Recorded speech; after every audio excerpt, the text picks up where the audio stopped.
नमस्कार मित्रांनो, श्री स्वामी समर्थ। मी आज तुमच्यासमोर एक नवीन विषय घेऊन आले आहे, ते म्हणजे अन्नदानाचे महत्त्व।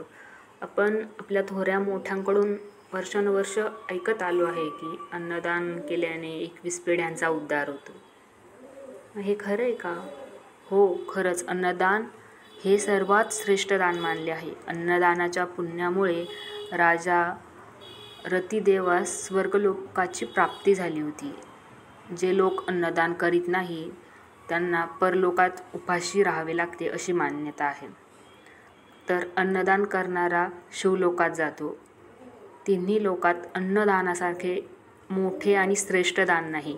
अन्नदान करणारा हा वास्तविक प्राणदान करणारा असतो, कारण अन्नदान हे असे दान आहे जेथे देणारा आणि घेणारा असे दोघेही प्रत्यक्ष रूपात संतुष्ट होतात।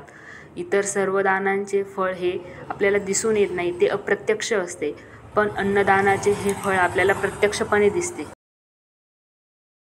जोपर्यंत दान देणारा आणि दान घेणारा यांना तहान-भुकेच्या भावनेचा अनुभव येत आहे, तोपर्यंत अन्नदानापेक्षा श्रेष्ठ असे दुसरं कोणतंही दान नाही।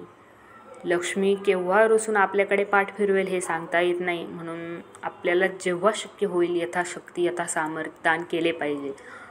तसे अन्नदानासाठी दिले जाणारे धन कधी कमी होत नाही। बघा, लोक किती मोठ्या मोठ्या प्रमाणात अन्नदान करतात हे आपण आजकाल बघतो।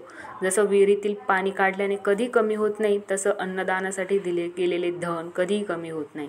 संसारात अन्नदानासारखे श्रेष्ठ दान पूर्वीही नव्हते आणि पुढेही नसणारे, कारण अन्नदानामुळे शरीराचे बल वाढते। अन्नाच्या आधारेच आपले प्राण टिकून राहतात, म्हणून अन्नदान करणारा हा जीवन देणारा म्हणजे सर्वस्व देणारा समजला जातो।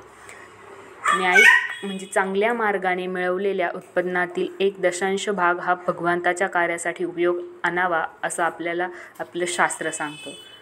अन्नदाता त्याचे स्मरण ठेवून अन्न खावे, चवीला बळ न पडता जरूर असेल तेव्हा आणि तेवढेच खावे, याचे नाव सात्विक आहार।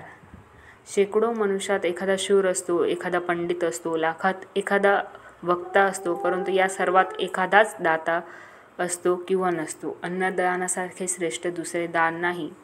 भुकेलेला अन्न देणे आणि भगवंताच्या नामाचे स्मरण करणे, याच 2 गोष्टी आपल्यासोबत येणार आहे आणि परलोकात आपल्याला उपयोगी पडणार आहे। बाकीचं तर काय, सर्व येथेच राहणार आहे। शेवटपर्यंत तुम्ही माझा व्हिडिओ बघितल्याबद्दल मनापासून तुमचे सर्वांचे आभार। असंच माझ्या चॅनलला सपोर्ट करत राहा आणि माझ्या व्हिडिओबद्दलचे तुमचे विचार कमेंटमध्ये जरूर कळवा। धन्यवाद। श्री स्वामी समर्थ।